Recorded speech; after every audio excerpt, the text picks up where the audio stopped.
Dans un petit village africain reculé, Issa, un jeune homme ambitieux, rêvait de grandeur. Chaque jour, il cultivait les champs sous un soleil ardent, ses mains usées témoignant de son labeur. Bien qu'il menât une vie humble, il aspirait à devenir plus qu'un simple paysan. Un soir, il confia son rêve à son ami d'enfance, Sani. Issa, je ne veux plus de cette vie, Sani.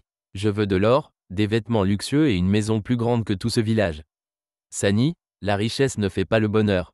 Issa, elle peut te consumer si tu ne fais pas attention. Mais les paroles de Sani n'apaisèrent pas l'ardeur d'Issa. Il voulait être respecté et admiré, peu importe le prix à payer. Un jour, un mystérieux voyageur arriva au village. Il portait une longue cape noire et un chapeau qui masquait une partie de son visage. Les villageois, curieux mais méfiants, l'observèrent de loin. Issa, attiré par son allure inhabituelle, s'approcha de lui. « Voyageur, je cherche un homme ambitieux, prêt à tout pour changer son destin. » Intrigué, Issa répondit avec enthousiasme. « Issa, je suis cet homme. Que voulez-vous m'offrir, voyageur? Rencontrons-nous ce soir à la lisière de la forêt. Là, je te dévoilerai une opportunité unique. » Ce soir-là, Issa, bien que nerveux, se rendit à la lisière de la forêt. L'air était lourd, et les sons de la nuit amplifiaient son appréhension. Le voyageur l'attendait, un sourire énigmatique sur le visage. « Voyageur, je peux te donner tout ce que tu désires. Richesse, pouvoir, admiration. Mais en échange, je veux ton ombre. » Issa recula, surpris. « Issa, mon ombre? Pourquoi voudrais-tu une chose si insignifiante? Voyageur, l'ombre est plus précieuse que tu ne le crois. Mais si tu acceptes, tu auras tout ce que ton cœur désire. » Après un long moment d'hésitation, Issa, submergé par l'avidité, accepta le pacte. Le voyageur tendit un parchemin étrange à Issa, gravé de symboles inconnus. Il y écrivit son nom avec une plume noire trempée dans un liquide sombre. Dès que l'encre toucha le papier, Issa sentit un frisson parcourir son corps. L'ombre d'Issa se détacha lentement de lui, glissant vers les pieds du voyageur. Celui-ci la recueillit avec un geste théâtral avant de disparaître dans l'obscurité. « Voyageur, ta richesse t'attend, Issa. Profite bien de ce que tu as gagné. » Issa, désormais sans ombre, se sentait étrangement léger, mais l'excitation de la promesse de richesse éclipsa toute inquiétude. Le lendemain, Issa retourna au village et découvrit des coffres d'or empilés devant sa maison. Les villageois furent stupéfaits. Comment un simple paysan avait-il acquis une telle fortune du jour au lendemain? Villageois 1, c'est un miracle. Villageois 2, Issa doit être béni par les esprits. Issa savourait l'admiration des autres. Il fit construire une immense maison et distribua des cadeaux somptueux pour asseoir sa popularité. Mais malgré son opulence, quelque chose manquait. Alors qu'il savourait sa nouvelle vie, Issa commença à remarquer des comportements étranges autour de lui. Les enfants fuyaient lorsqu'il passait, et certains villageois chuchotaient en le regardant avec suspicion. Un ancien, réputé pour sa sagesse, l'interpella. « Ancien, Issa, il y a quelque chose d'anormal en toi. Où est ton ombre ?» Pris de court, Issa tenta de masquer son malaise. « Issa, cela n'a pas d'importance. Ce qui compte, c'est que je peux désormais aider le village. » Mais l'absence de son ombre commença à attirer l'attention et à semer le doute. Les villageois commencèrent à éviter Issa, malgré ses dons généreux. Certains murmuraient qu'il avait fait un pacte avec des forces obscures. Villageoise, aucun homme riche ne peut vivre sans ombre. Ce n'est pas naturel. Un soir, il se promena dans son jardin, seul avec ses pensées. Le vent soufflait fort, et les arbres semblaient murmurer des avertissements qu'il ne pouvait entendre. Chaque fois qu'il se regardait dans le miroir, il voyait un homme dont le regard était dénué de lumière, une ombre disparue. Un matin, alors qu'Issa se réveillait, il remarqua quelque chose d'étrange dans sa chambre. L'air était lourd, et un frisson glacial parcourut son dos. Il aperçut une silhouette floue dans le coin de la pièce. Il se leva précipitamment, mais la silhouette disparut aussi rapidement qu'elle était apparue. Le cœur battant, Issa se demanda si la fatigue l'avait rendu fou. Mais cette expérience ne fut pas unique.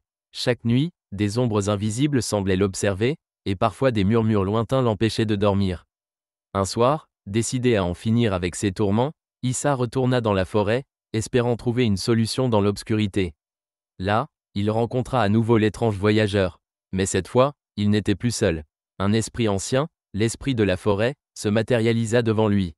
« Esprit, Issa, tu as trahi le monde. Ta soif de richesse t'a conduit à vendre ton âme. » Issa, suppliant, se jeta à ses pieds. « Issa, je suis prêt à tout pour retrouver mon ombre. Que dois-je faire ?» L'esprit de la forêt observa longuement Issa, avant de répondre d'une voix grave. « Esprit, récupérer ce que tu as perdu n'est pas une question de volonté, mais de rédemption. Il te faudra prouver que tu es digne de retrouver ton âme. » L'esprit de la forêt expliqua à Issa qu'il devait accomplir 3 épreuves pour regagner son ombre. La première épreuve était de traverser un marécage dangereux sans y succomber, la deuxième, de restaurer la vie d'un arbre millénaire, et la troisième, d'affronter son propre reflet dans un miroir magique. Issa, bien qu'épuisé et découragé, accepta sans hésitation. Il savait que c'était sa seule chance de retrouver son humanité. Les épreuves seraient longues et difficiles, mais il n'avait plus rien à perdre. La première épreuve fut la plus périlleuse. Issa dut traverser un marécage infesté de créatures surnaturelles et d'illusions.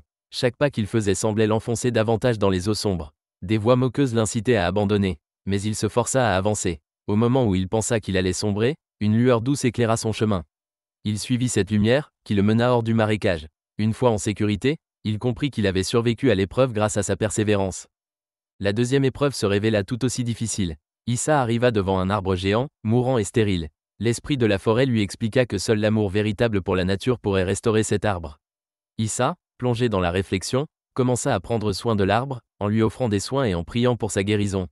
Après des jours de travail acharné, l'arbre reprit vie, ses branches s'étendant vers le ciel dans une éclatante splendeur. Issa se sentit plus léger, comme si une partie de lui avait été restaurée. La dernière épreuve fut la plus difficile. Issa se retrouva devant un miroir magique, capable de montrer non pas un reflet physique, mais l'essence même de l'âme. Il y aperçut ses fautes, ses désirs dévorants, et la douleur qu'il avait infligée aux autres.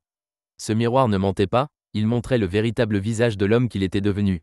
Issa s'effondra devant le miroir, brisé par la vérité. Mais dans ses larmes, il vit aussi une lueur d'espoir. Il avait compris que la rédemption ne résidait pas dans la richesse, mais dans le cœur pur. Issa resta longtemps devant le miroir, ses yeux remplis de larmes. Il se rendit compte qu'il avait cherché à combler un vide intérieur par des biens matériels et la gloire, mais qu'il avait perdu ce qui comptait vraiment, son âme, son humanité. Il se souvint des paroles de la vieille femme et de l'avertissement de l'esprit de la forêt. Il se leva lentement, déterminé à affronter ses erreurs et à changer. Ce n'était plus une quête de richesse ou de pouvoir, mais un chemin vers la rédemption. L'ombre de son passé ne pourrait jamais être effacée, mais peut-être qu'il pourrait en faire quelque chose de bien. Issa revint au village, modifié par son expérience. Il n'était plus l'homme riche et insensible qu'il avait été. Les villageois le regardaient différemment, certains curieux, d'autres méfiants. Issa, les yeux pleins de sincérité, s'adressa à eux. Issa, j'ai appris la leçon la plus dure de ma vie.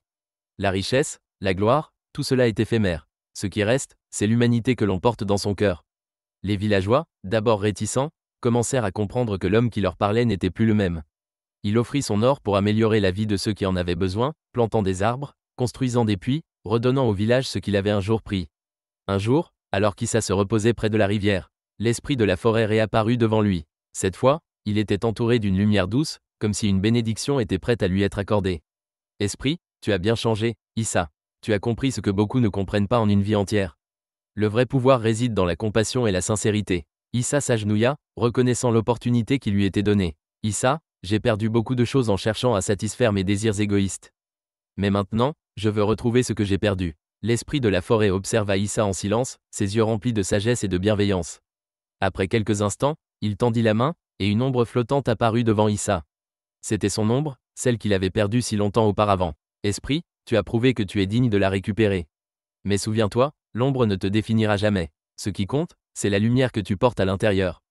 Issa tendit la main pour saisir son ombre. Mais au moment où il entra en contact avec elle, il sentit une chaleur étrange l'envahir. Il n'était plus l'homme qu'il était auparavant. Il était, enfin, entier. Issa, maintenant complet, retourna dans son village pour commencer un nouveau chapitre de sa vie. Il ne cherchait plus à attirer l'attention des autres, ni à posséder des richesses infinies. Il cherchait simplement à être un homme bon. Les villageois, témoins de sa transformation, commencèrent à le voir sous un nouveau jour. Villageois 1, c'est incroyable. Il a changé. Il ne semble plus être celui qu'il était. Villageois 2, c'est l'homme qui a vendu son ombre. Mais il l'a retrouvé. Issa comprit que la véritable richesse était de pouvoir donner sans attendre en retour, de partager sans calculer. Son ombre n'était plus un fardeau, mais un symbole de la lumière retrouvée. Issa se mit à enseigner aux jeunes du village l'importance de l'humilité, du respect et de la sagesse. Il leur racontait souvent l'histoire de son propre parcours, leur expliquant que la quête de la richesse et de la gloire pouvait être trompeuse et éphémère. Ce n'était pas l'or qui apportait la véritable joie, mais la paix intérieure et l'amour partagé. Les enfants, captivés par ces récits, l'écoutaient attentivement, absorbant chaque mot avec une profonde compréhension. Ils étaient chanceux d'avoir un guide comme Issa, un homme qui avait appris, à travers la douleur, les vraies valeurs de la vie. Les années passèrent, et Issa vécut une vie paisible, entourée de la gratitude et de l'amour de ses pairs. Le village prospéra grâce à ses efforts, et la sagesse qu'il partagea avec les autres porta ses fruits. Les champs étaient plus verts, l'eau plus pure, et les âmes plus légères. Un jour, alors qu'Issa se tenait sur la colline, regardant le coucher du soleil, il repensa à son passé. L'homme ambitieux qu'il avait été semblait appartenir à un autre monde. Aujourd'hui, il était serein, heureux de la vie qu'il avait bâtie avec les mains de l'amour et de l'effort. La dernière épreuve d'Issa fut de partager un dernier moment avec l'esprit de la forêt. L'esprit lui apparut une dernière fois, lui offrant une bénédiction silencieuse. Cette bénédiction ne résidait pas dans un objet ou une richesse, mais dans l'essence même de l'existence, la capacité d'aimer et de donner sans condition. Issa, les yeux brillants de gratitude, s'inclina profondément devant l'esprit. Issa, je vous remercie, esprit. Grâce à vous, j'ai compris ce que signifie véritablement vivre. L'esprit, avec un sourire énigmatique, se dissipa dans les airs, laissant Issa dans la lumière douce du matin. Avec le temps, l'histoire d'Issa devint une légende racontée de génération en génération. Elle parlait d'un homme qui avait tout sacrifié pour la richesse, mais qui avait finalement retrouvé son âme et la véritable signification de la vie. Les habitants du village, honorant son héritage, continuaient à cultiver la terre avec amour et à aider les autres sans attendre de récompense. Ils se souvenaient d'Issa comme de celui qui avait vendu son ombre, mais qui avait appris à la retrouver, non pas dans la richesse, mais dans l'humanité qu'il avait redécouverte. Des années après la mort d'Issa, le village vivait en paix, prospérant dans l'harmonie et la sagesse que l'homme avait laissée derrière lui. Mais, au-delà du village, dans la forêt dense et mystérieuse, une légende continuait de circuler. On disait qu'une ombre errante rôdait, cherchant à retrouver sa place. Cette ombre n'était pas celle d'un simple homme, mais d'une âme qui avait payé le prix de son salut. Un jeune homme, nommé Demba, se promenait un jour près de la forêt lorsqu'il aperçut cette ombre. Intrigué, il la suivit jusqu'à un vieux chêne où il rencontra l'esprit de la forêt. « Esprit, tu cherches la vérité, jeune Demba ? L'ombre que tu vois est celle de l'homme qui a su se racheter. Elle est désormais libre, mais elle cherche à compléter sa mission. » Demba, fasciné, s'approcha de l'ombre et, sans peur, tendit la main. L'ombre se posa doucement dans sa paume, avant de disparaître lentement. Demba se rendit vite compte qu'il portait maintenant une part de l'héritage d'Issa. L'ombre ne l'avait pas seulement suivi, elle était venue pour l'initier. Il ressentait une grande responsabilité, un devoir de transmettre les enseignements d'Issa. L'esprit de la forêt lui parla à nouveau, lui révélant qu'Issa n'était pas seulement un homme, mais un symbole de la lutte contre l'égoïsme et la quête de rédemption. L'ombre qui l'accompagnait était désormais une sorte de gardien des leçons d'Issa. Demba devait, à son tour, devenir un guide pour ceux qui cherchaient à comprendre la véritable richesse de l'existence. Demba commença à partager les histoires d'Issa et les leçons qu'il avait apprises, mais cela ne fut pas facile. Beaucoup restaient sceptiques, pensant que les sacrifices et les luttes d'Issa étaient trop lointains pour être pertinents aujourd'hui. Pourtant, petit à petit, Demba parvint à toucher les cœurs. Il organisait des rassemblements autour du feu, où les anciens racontaient les exploits d'Issa et les jeunes écoutaient attentivement. Il leur enseigna la valeur de la simplicité, de l'humilité et du respect pour les autres, insistant sur l'idée que le véritable pouvoir réside dans la capacité à donner plutôt qu'à recevoir. Peu à peu, des transformations commencèrent à se produire dans le village. Les conflits diminuaient, les communautés se rapprochaient, et la générosité devenait un mode de vie. Mais un jour, un jeune homme ambitieux arriva dans le village. Il portait des vêtements ornés d'or et avait l'air de quelqu'un qui venait de loin. Il écouta les récits d'Issa avec dédain et se moqua de l'idée que la richesse et la gloire ne comptaient pas. Il proposa un défi à Demba. « Jeune homme, si vous croyez que l'amour et l'humilité suffisent, prouvons-le. Je vous mets au défi de trouver un trésor caché dans la montagne voisine. Celui qui le trouve sera considéré comme le plus sage. » Demba, fidèle aux enseignements d'Issa, ne répondit pas immédiatement. Il savait que la vraie richesse ne résidait pas dans la quête matérielle. Mais il accepta tout de même le défi pour prouver que l'héritage d'Issa était plus fort que la simple recherche de biens. Demba, accompagné de quelques villageois, se rendit dans la montagne. Le chemin était périlleux, rempli d'obstacles naturels et de défis qu'il n'avait jamais rencontrés auparavant. Le jeune homme ambitieux, plus rapide et plus déterminé, avançait en tête, creusant et fouillant les moindres recoins, obsédé par l'idée du trésor. Au fil de leur progression, Demba commença à comprendre que le véritable trésor n'était pas dans la montagne, mais dans le voyage lui-même. L'entraide, les discussions autour du feu, et les moments de silence partagés étaient bien plus précieux que tout objet brillant. Après plusieurs jours d'efforts, ils atteignirent une grotte mystérieuse. Le jeune homme, sans hésiter, pénétra dans l'obscurité et commença à fouiller avec frénésie. Il trouva enfin un coffre scellé, qu'il ouvrit avec un sourire triomphant. Mais à l'intérieur, il n'y avait ni or ni joyaux, mais une simple pierre noire, étrange et vide de toute valeur apparente. Déçu, le jeune homme jeta la pierre au sol et quitta la grotte en furie, abandonnant le groupe. Demba, qui observait cette scène, comprit alors pleinement le message de l'épreuve. Il ramassa la pierre et la tint dans ses mains, la reconnaissant comme un symbole du véritable trésor, la connaissance de soi, la sagesse, et la paix intérieure. De retour au village, Demba expliqua la signification de la pierre au reste des habitants. Il leur parla de la quête égoïste du jeune homme, qui n'avait vu que l'objet matériel, sans comprendre que le vrai trésor réside dans la quête de la vérité, de l'amour et du respect envers autrui. Demba, ce n'est pas l'or qui brille le plus, mais l'âme qui brille dans l'obscurité. Le véritable trésor est l'humilité, la générosité et la sagesse qui viennent avec l'expérience. Les villageois, touchés par ces paroles, commencèrent à regarder la vie différemment. Ils se souvenaient de l'enseignement d'Issa, et de la leçon que Demba leur offrait à son tour. Les jeunes du village, inspirés par l'exemple de Demba, commencèrent eux aussi à enseigner à leurs propres enfants. Une nouvelle génération grandit, marquée par les valeurs d'Issa et de Demba, la quête de la vérité, le rejet de l'avidité et l'importance du partage. La richesse matérielle perdait son pouvoir sur les habitants, remplacée par une forme plus profonde de prospérité.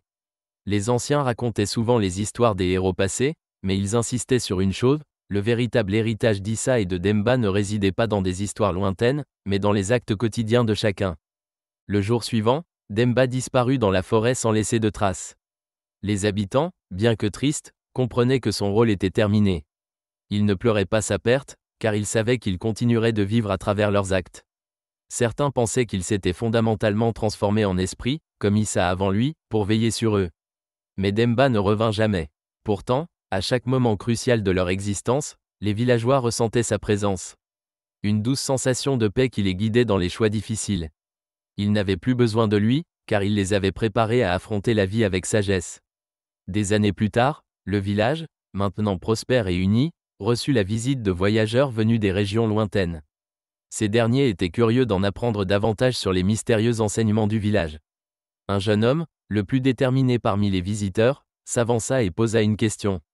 « Jeune homme, comment avez-vous surmonté les luttes du passé et construit un tel village, plein de sagesse et d'harmonie ?» Les anciens, dont certains étaient encore les témoins directs des luttes qui avaient marqué leur histoire, se rassemblèrent pour lui répondre. Ils racontèrent l'histoire d'Issa, de Demba, et de la grande rédemption. Ils expliquèrent que ce n'était pas la richesse ou le pouvoir qui avait guéri les blessures du passé, mais la capacité à accepter l'erreur, à offrir le pardon et à ne jamais abandonner la quête de la paix intérieure. Les générations passaient, mais l'héritage d'Issa et de Demba ne se fanait pas. Un jour, une terrible sécheresse frappa la région, menaçant de détruire les récoltes et de faire souffrir le village. Bien que le village fût soudé par des siècles d'enseignement, les épreuves du monde extérieur étaient inévitables. Mais au lieu de sombrer dans la panique, les villageois se rassemblèrent. Ils mirent en pratique les leçons de solidarité et de partage, aidant ceux qui avaient des réserves d'eau et de nourriture à les partager. Ils prièrent ensemble, non pour des richesses, mais pour la sagesse de savoir comment traverser cette épreuve avec dignité et solidarité. Leurs prières ne restèrent pas sans réponse, la pluie arriva peu de temps après, nourrissant la terre assoiffée. Le village sut alors que la véritable bénédiction ne réside pas dans les dons extérieurs, mais dans la capacité à s'entraider et à rester fidèle à ses valeurs. Un jour, alors que le soleil se couchait, un groupe de jeunes s'aventura dans la forêt à la recherche de la pierre noire qu'Issa avait découverte. La légende disait que la pierre était un symbole de vérité et de sagesse, mais certains d'entre eux se demandaient si elle existait vraiment ou si c'était simplement un conte pour enfants. Ils arrivèrent à l'endroit où Issa et Demba avaient trouvé la pierre. Ils fouillèrent les alentours, mais rien ne sembla apparaître. Alors qu'ils commençaient à désespérer, l'un d'eux, une jeune fille du nom de Fatou, s'accroupit près du sol et toucha une petite pierre noire partiellement enfouie. Elle la prit dans ses mains et, à cet instant précis, une lumière douce et rassurante se dégagea de la pierre. Fatou comprit que la véritable pierre n'était pas un objet physique, mais une métaphore. La lumière qui en émanait symbolisait la clarté de l'esprit, la recherche constante de la vérité et de l'amour dans toutes les actions. C'était cette lumière que les anciens avaient cultivée et que Demba avait laissée derrière lui. Les jeunes de la nouvelle génération portèrent la pierre noire à l'intérieur du village. Ils la placèrent sur un autel construit au centre, où les anciens et les jeunes pouvaient venir méditer et réfléchir. C'était désormais un symbole vivant des valeurs d'Issa et de Demba. L'héritage de ces deux hommes perdura au-delà des frontières du village. Leur message se répandit dans les régions voisines, puis à travers tout le pays. Les principes de paix, d'humilité, de rédemption et d'entraide étaient devenus un modèle que d'autres villages cherchaient à imiter. Les enfants grandissaient avec la conscience qu'ils n'étaient pas seulement héritiers d'un lieu, mais d'une vision du monde. Et ainsi, l'histoire d'Issa et de Demba ne cessa de traverser les âges, marquant à jamais l'histoire du village et de ceux qui en étaient les héritiers. Ils étaient les gardiens d'une lumière qui ne s'éteindrait jamais.